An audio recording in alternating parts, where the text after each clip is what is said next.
Mirë, jemi rikthyer në studio në këtë pjesë të dytë, siç përmendëm edhe në nisje të këtij emisioni, do të kemi mundësi që të bëjmë, le të themi, edhe të heqim disa paralele ndërmjet tregut të pasurive të paluajtshme në Shqipëri dhe Kosovë. Me mua në studio është Orges Beti, ekspert i pasurive të paluajtshme. Mirë se erdhe, kënaqësi që të kam, dhe Artan Hoxha.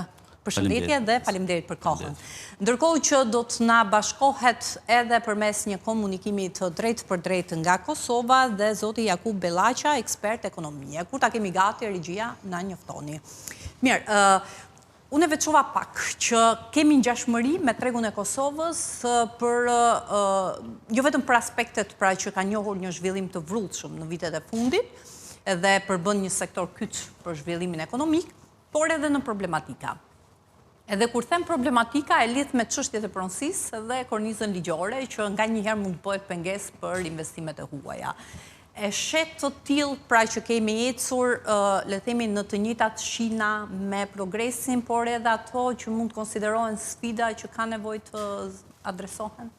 Pa diskutim, gjithë sistemi kadastral shqiptar ka një problem të mbartur ndër vite dhe ne shikojmë që pjesa më e madhe e proceseve gjyqësore janë të lidhur me pronën. Pra në 35 vite ne shikojmë masivisht në përdyret e gjykatave njerëz që ende për të kërkuar të drejtën e tyre dhe për sa kohë pronarët legjitim nuk marrin pronën, do të jetë një kalvar i gjatë.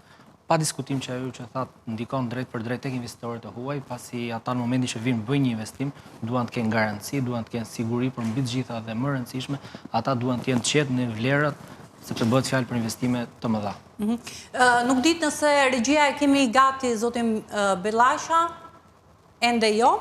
Unë dua të ndalemi pak ne në mënyrë të përjavshme, duke qenë se hëna është një ditë e cila i dedikohet çështjeve të pronësisë dhe në jo pak raste ne kemi sjellë në vëmendje atë që ndodh në tregun e pasurive të paluajtshme, zona të cilat mund të kenë interes, zona të cilat konsiderohen me perspektivë zhvillimi dhe që mund të njohin një ndoshta progres për gjatë muajve dhe viteve në vijim. Por të mbetemi pak se çfarë ka ndodhur me pjesën e çmimeve, për të bërë një krahasim me atë që mund të jetë aja dhe fakti se sa variojnë çmimet aktualisht në Shqipëri për t'i krahasuar më pas me çmimet për metër katror në Kosovë. Çmimet e apartamenteve në Tiranë kanë pasur një rritje të ndjeshme. Po të marrim zonat periferike që mundësia e blerësve është dhe më e madhe. Po marrim zonën e Freskut, Astirit apo Poskuqanit, çmimet aty nisin nga 950 euro metër katror deri në 1400 euro në varësi të kohës kur është ndërtuar pallati, në varësi të cilësisë së ndërtimit, janë njësër faktorë që ndikojnë në çmimin e apartamenteve. Po kështu, çmimet e apartamenteve janë rrit në gjithë zonat e Tiranës. Për të mos i veçuar, po marrim ekstremet, po marrim zonat më të lira dhe zonat më të shtrenjta. Sa variojnë mesatarisht? Mesatarisht në zonat më të shtrenjta, po themi që si zona ish bllokut, zona e qendrës Tiranës, Unaza e vogël, aty nisin nga 3.500 euro, liqeni është pak më pak, është diku e 2.500 deri në 3.000 euro, në varësi të katit, planimetrisë, orientimit të pronës, janë njësër faktorë që ndikojnë në çmim. Siç unë ju thash edhe pak më parë, ka apartamente që janë 10 vjetë në këto territore që janë më të lira në çmim. Unë mora një mesatare të çmimeve të pallateve të ndërtimit të reja. Dhe ndërkohë përmendi disa komponent që mund të ndikojnë në vendosjen e këtyre çmimeve, sepse ne dimë që ka edhe zona elitare ku këto çmime mund të jenë edhe më të larta, mund të jenë edhe zonat, ambientet që jepen me qira, po ashtu në kullat që janë ndërtuar dhe po ndërtohen në kryeqytet, që po ashtu ka një faturë edhe më të kripur. Do thosha që çdo klient i cili vendos të pozicionohet në një ambient, sigurisht i bën shumë mirë kalkulimet e tij. Kullat në qendër kryesisht janë të atachuar për shkak sepse aty është kërkesa më e lartë. Duhet kuptojmë që në Tiranë ka një zhvendosje edhe drejt periferisë kurorës. Pa diskutim, po flasim për kryeqytetin, po kullat kryesisht janë të pozicionuar në qendër. Ajo që dihet tashmë është që Tirana do të jetë një qytet policentrik, pra me shumë pika, dhe po të shikosh diversifikimi i kullave, i rezidencave, i rezorteve, bëhet edhe jashtë Tiranës, edhe në ndalje, edhe në periferi. Pra ne e kemi thënë dhe herë tjetër që kemi disa pika në të cilën njerëzit kanë mundësi në bazë të buxheteve që ata kanë për të blerë dhe për të vazhduar, për të jetuar në ato zona ku ja përballon dhe mundësia normalisht. Patjetër, në varësi të mundësisë shkohet, pra portofolit që ka gjithë secili shkohet edhe me investimin, qoftë për një strukturë banimi, qoftë për një ambient biznesi. Por Bregdeti ka njohur edhe rritjen më të vrullshme.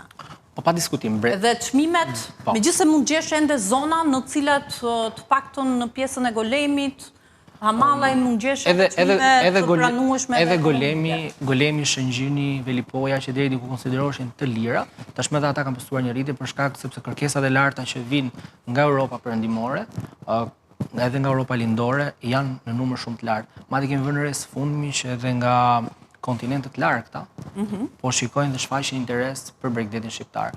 Duke qenë se Shqipëria është një vend me 300 ditë me diell, pra me një klimë mesdhetare, e bën Shqipërinë të lakmueshme nga shumë vende të tjera të cilat nuk kanë det. Kemi rastin e Kosovës, pra Kosova nuk ka dalë në det, e njëjtën gjë ka dhe Maqedonia e Veriut, pra për ta Shqipëria është një mundësi shumë e mirë për të patur edhe një apartament si për banim, por edhe për investim.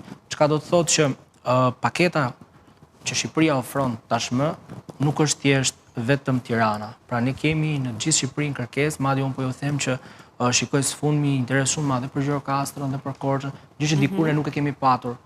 Pra jemi në një situatë besoj relativisht të mirë, sigurisht e mirë. Pra nuk kemi vetëm interes për zonat caktuara, por një interes që shtrihet në gjithë territorin, nga veriu në jug, madje me këto paketat incentivuese, siç është paketa e maleve, le themi gjithë territori do të ketë pa diskutim. Për shembull, ty jap një shembull, sipas analizës time, unë mendoj që pika më e fortë që Kosova ka sot është turizmi malor.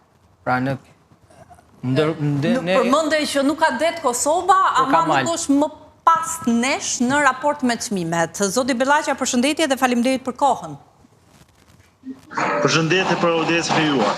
Ishim edhe jemi duke folur në fakt për raportin ndërmjet çmimeve sa i takon pasurive të paluajtshme në Shqipëri dhe Kosovë. Dhe isha duke përmendur faktin që është një treg i cili ka njohur një zhvillim dhe një treg dinamik, le themi, dhe ka ndryshuar vrullshëm për gjatë viteve të fundit. Në Shqipëri çmimet, unë nuk besoj, bjen dakord edhe ekspertët që mund gjesh zona sidomos kur flasim për Tiranën dhe Bregdetin në 1.000 euro.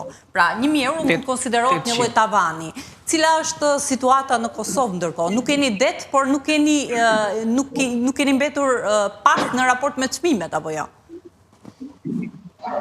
Por situata se në Kosovë në sektorin e ndërtimit është mjaft dinamike sepse prej vitit 2018 tutje e këndena faktikisht sektori i ndërtimit ka pësuar një dinamik të zhvillimit e falë diasporës të fuqishëm dikun sepse diaspora është i financion ndërtimin, sektorin e ndërtimit dikun 70%, apo mbi 70%, edhe çmimet në Kosovë faktikisht ndërtimit në vitet fundit 5 deri në 10% ka ngritje, dhe me thënë për çdo vit, dhe me thënë ndryshimi i çmimit që është duke rritur në sektorin e ndërtim dhe fjala në patundshmëri në shtëpia apo në banesa. Në Kosovë, sidomos sektori i ndërtimit ka pësuar edhe në zhvillim dhe ndërtim, edhe për arsye se mirë po edhe kosto është e lartë e faktikisht ndërtimit e këtyre objekteve në patundshmëri, për arsye sepse çmimi duke marrë parasysh se çdo element përbërësi i prodhimit të ndërtimit, qoftë betoni, qoftë dhe me thënë përbërëse tjere, armatura, pastaj qimento e gjithë përbërëse tjere, praktikisht edhe... Pra, ka një rritje të çmimeve për shkak... Po, zoti Bellaqja, ka një rritje të çmimeve për shkak të rritjes së kostove të ndërtuesve nga njëra anë dhe në anën tjetër rritjen e kërkesës. Pra rritja e kërkesës ka çuar në rritjen e çmimeve dhe kur themi kërkesë është pa diskutim diaspora që ka një rol shumë të rëndësishëm.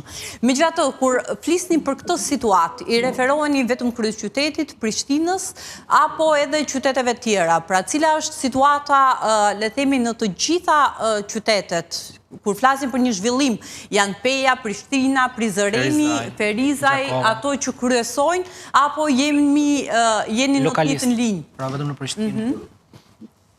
Po sigurisht se Prishtina dominon, për shkak se qendra në vendet kryeqendër, domethënë në vendet qendrore të Prishtinës, çmimi diku prej 1.000 deri në 3.000 euro metra katror sillet, domethënë, ndërsa në periferi është pak më lirë, ndërsa pas Prishtinës dominon Peja dhe Prizreni, këto 3 qytete domethënë çmimi patriortë të banesëve apo patunshmërisë, të cilat domethënë një më të lartë në krahasim me vende të tjera apo me qytete të tjera.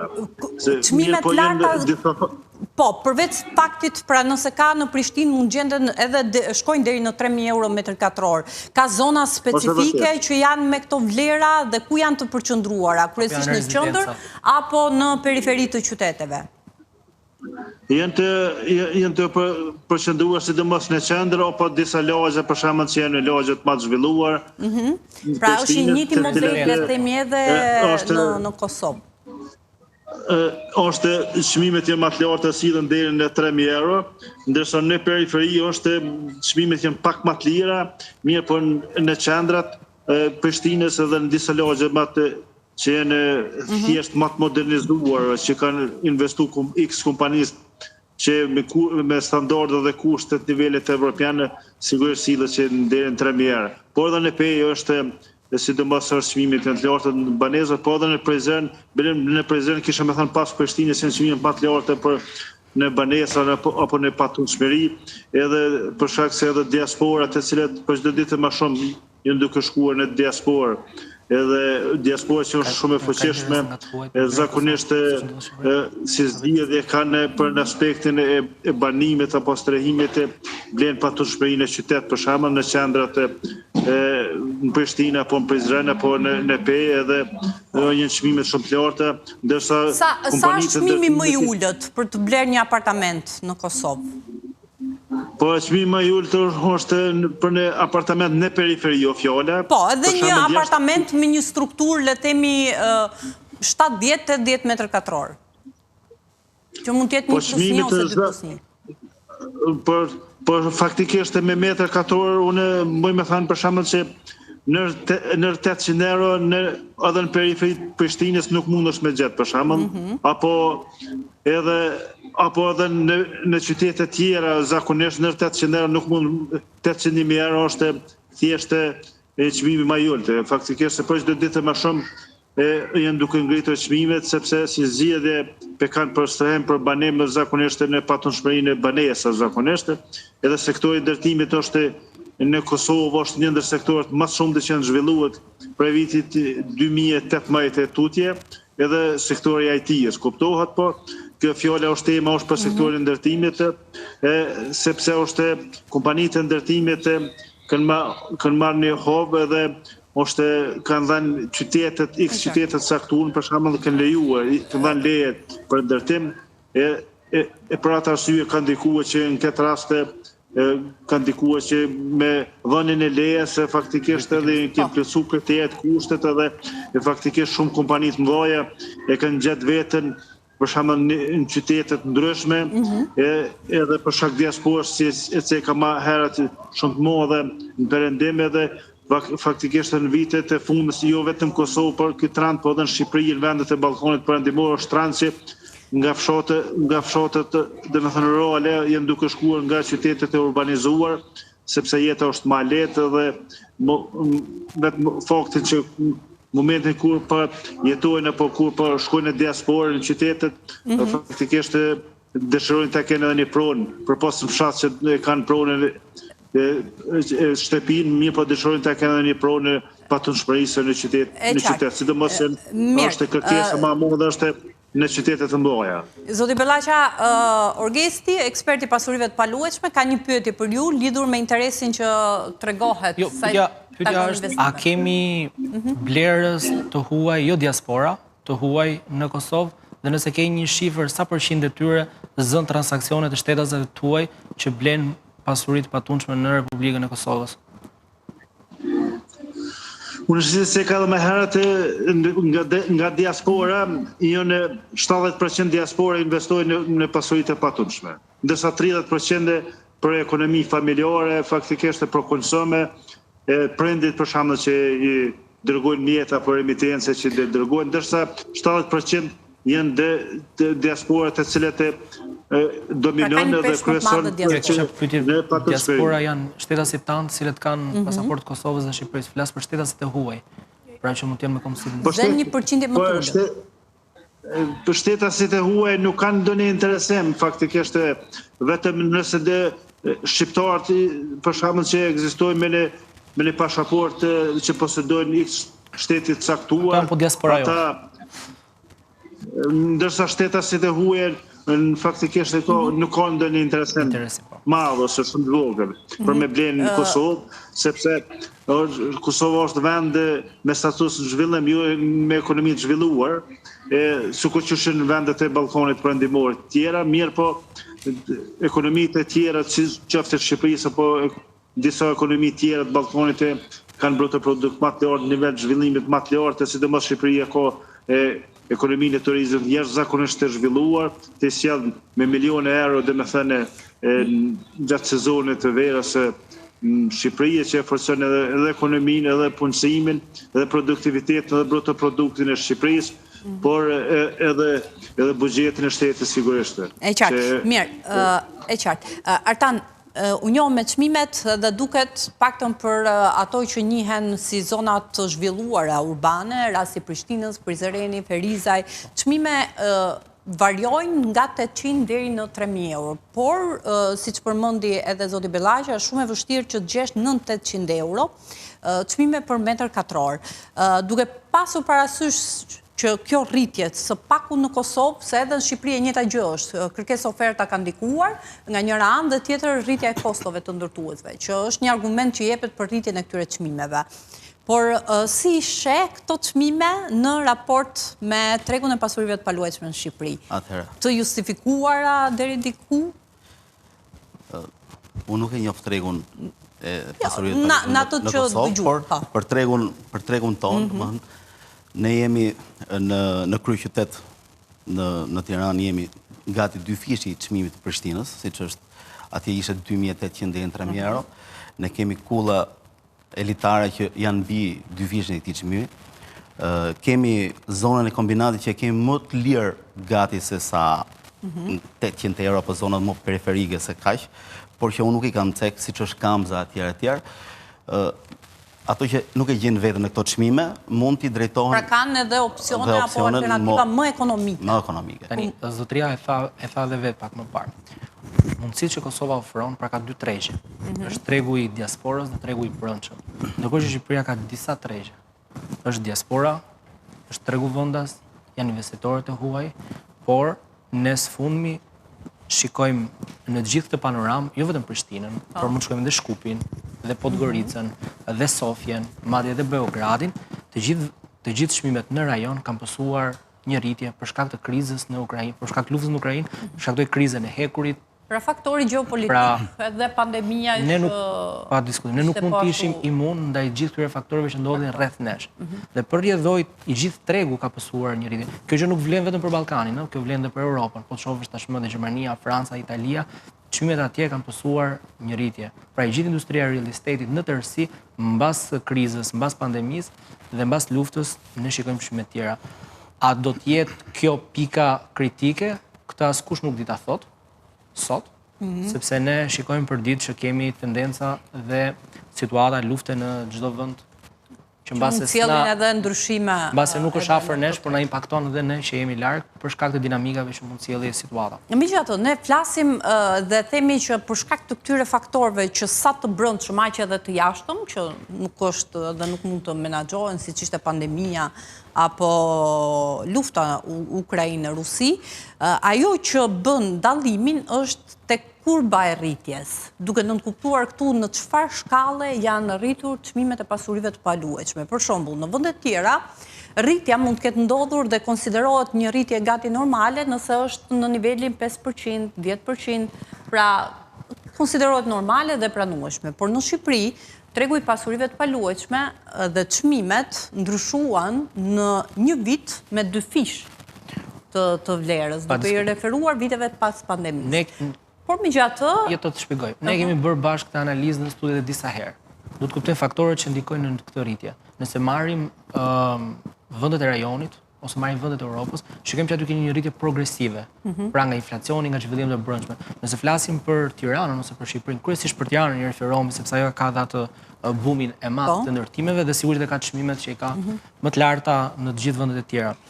Ne kemi thënë që duke filluar që nga mungesa e gjetjes të trojeve të lira në Tiranë, tek taksat që ndërtuesit paguajnë, tek kostot e aluminit, hekurit, fuqia punëtore, pra po ti marrësh të gjitha këto, ti del në një shifër që sot neve themi që çmimet kanë tejkaluar logjikën normale. Pa diskutim që jo të gjithë mund blen aty, pa diskutim që jo të gjithë kanë mundësinë për të pasur një shtëpi aty. Ato janë prona elitare që një pjesë e shoqërisë, të huajve, investitorëve, emigrantëve kanë kapitalin për ta përballuar me këto buxhete. Si çdo kolegu e tha, Tirana ofron çmime 800 euro, por mund të ketë 5.000 dhe mbi 5.000 euro metri katror. Pra gjithsecili diversifikimi i çmimeve bën që gjithsecili të zgjedhë të atashohet atje ku preferon ose atje ku ka mundësi. Tirana është në një rrugë pa kthim. Fakti që së shpejti ne do të jemi pjesë e Bashkimit Evropian është një proces i cili ka kaluar gjithë vendet që janë bërë antar të Bashkimit Evropian. Rumania, Kroacia, Bullgaria, kështu që nuk mendoj që Tirana ka kthim mbrapa te çmimet, e gjej shumë shpesh këtë gjë, por duhet të kemi një analizë tregtare të logjikshme për të dhënë me kuptuar që ore pse do duhet të kemi një rënje çmimi. Edhe pse mua do të pëlqente që të kishte një rënje, sepse pa diskutim ne këtu jetojmë, por nga ana financiare, nga treguesit ekonomik dhe makroekonomik, unë nuk vëj re që ne të kemi një tendencë ulse të çmimeve në Shqipëri. Ndërkohë, zoti Bellaqa, si paraqitet perspektiva, le të themi, sa i takon tregut të pasurive të paluajtshme në Kosovë? Çfarë sugjerojnë ekspertët në këtë drejtim?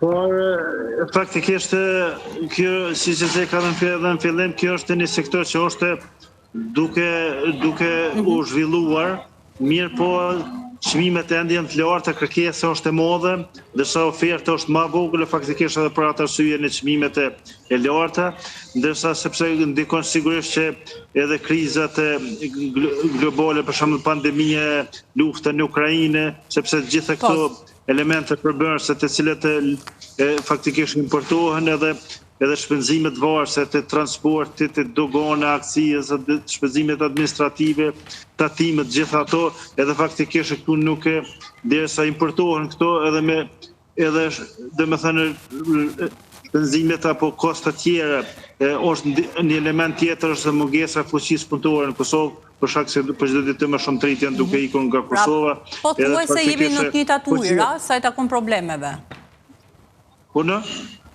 Po thuaj se jemi lundrojmë në të njëjtat ujëra, në kuptimin që kemi edhe hasemi me të njëjtat problematika. Është e vërtetë edhe në punëtor, për shembull ndërtimi punëtori thjesht sipas informata që disponoj është neto ko 1.000 euro faktikisht pagën e mujore, faktikisht edhe kontribute tjera të cilën nesër mbrote ku të shndrohet diçka tjetër, mirë po faktikisht është sektori ndërtimit, sidomos në këto qytete të mëdha, edhe fuqitë punëtore faktikisht e kanë pagët jashtëzakonisht mirë, muj me thënë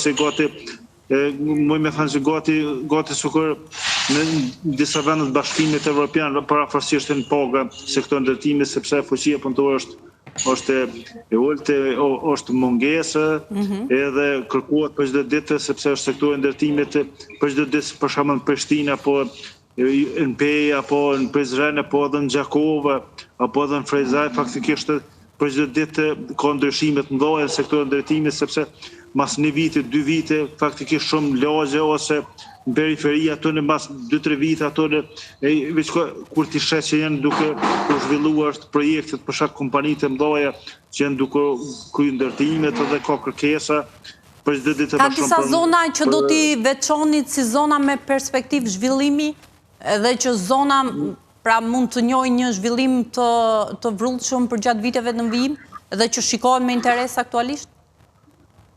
Por zona për shembull në zonat qendrore këtyre qytetet mëdha janë me perspektivë zhvillimit, mirë po edhe qytetet, dhe me thënë se Kosova përbët për 7 regionve, për pos 3 regione si Ceka dhe regionet e Gjakovës për shembull, është një qytet mesatar, është jashtëzakonisht sektori ndërtimit është për çdo ditë më shumë duke vëshuar, dhe me thënë me ndërtimin e banezëve, gjithashtu Frejzaj, edhe shumë qytetet tjera dhe më të vogla janë duke për çdo ditë më shumë është trend zhvillimor dhe kërkesa duke rritur për banese për shkak se Ceka kërkesa është më shumë mëdha për shkak se diaspora dhe më e lartë se sa oferta. Mirë. Si oferta për atë arsye faktikisht edhe për shkak të kërkesës mëdha çmimet janë të larta, edhe ndërsa kompanitë për shkak kostos të lartë, shpenzimeve domethënë operacionale dhe fuqisë punëtore janë të detyruar për shkakun se të shesin metrin katror me çmim jashtëzakonisht sepse ato si moto edhe motiv kryesor kanë kompanitë që e kanë fitimin. Edhe mirë po edhe shpenzimet janë të larta, ndërsa fitimin diferenca në çmim po t'ishin faktikisht ishin siguruar me një brenda tregut Kosovës apo Shqipërisë këtyre elementet përbërëse, dhe me thënë me siguri do të kisha çmim më të ulët, më të favorshme, edhe më produktive, më ekonomike për qytetarët. E qartë. Mirë, unë kam një kuriozitet duke ditur gjithë